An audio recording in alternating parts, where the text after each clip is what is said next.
कल्याण पूर्व ड प्रभागामध्ये मिलन कन्स्ट्रक्शन या नावाने जे कन्स्ट्रक्शन चालू आहे त्यांचं काम चालू असलेल्या ठिकाणी एक म्हणजे मौजे काटे मानिवली अशी जी एरिया आहे आणि त्या ठिकाणी योगेश्वर टॉवरची संरक्षक भिंत पडली काल रात्री पाऊस पाण्यामध्ये आणि त्याच्या खाली रस्त्याला लगत उभ्या असलेल्या 12 टू व्हीलर गाड्या आणि 2 4 व्हीलर गाड्या यांचं नुकसान झालेलं आहे। आमचे सहाय्यक आयुक्त यांनी त्या ठिकाणी जाऊन पाहणी केली आणि त्याचबरोबर फायर ब्रिगेड आणि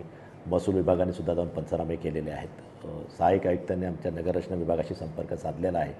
आणि या विकासकावर काय कारवाई करता येईल या अनुषंगाने पत्र दिलेलं आहे। काल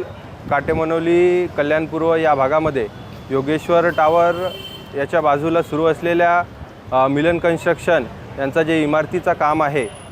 त्यांनी कुठल्याही प्रकारचा सेफ्टी मेजर्स किंवा सेफ्टी नॉर्म्स न फॉलो केल्याने त्या ठिकाणी जे योगेश्वर टावरचा रिटेनिंग वॉल आहे ते त्या ठिकाणी कोसळलेलं आहे। जे बांधकाम मिलन कन्स्ट्रक्शन कंपनीचा सुरू आहे त्यांनी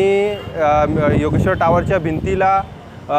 लागून जे बिल्डिंग मटेरियल्स आहेत, रेती असेल, खडी असेल, त्याला टेकून सगळं त्या ठिकाणी ठेवले असल्यामुळे रात्रीच्या सुमारास 1-1:30च्या सुमारास ती भिंत कोसळून त्या योगेश्वर टावरमधील पार्किंगमध्ये उभे असलेल्या 12 टू व्हीलर्स आणि 2 4 व्हीलर्स या ठिकाणी नुकसान झालेलं आहे। त्याचबरोबर ही घटना रात्रीच्या वेळेस घडल्यामुळे सुदैवाने कुठलीही जीवितहानी झालेली नाही आहे, परंतु या संबंधित सगळ्या प्रकरणावरती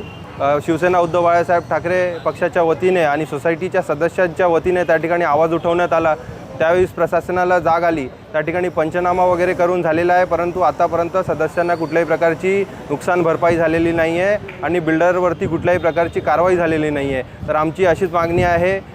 कठोर जे संबंधित आहेत त्यांच्यावरती कठोर अशी कारवाई व्हावी आणि जे नुकसान भरपाई सोसायटीच्या लोकांचं नुकसान झालं आहे त्यांना नुकसान भरपाई करून मिळावी। तसेच जे मिलन कन्स्ट्रक्शनचा जे काम सुरू आहे त्याची कन्स्ट्रक्शन क्वालिटी याची या ठिकाणी चौकशी करण्यात यावी, ज्यामुळे भविष्यात होणारा धोका आपल्याला टाळता येईल।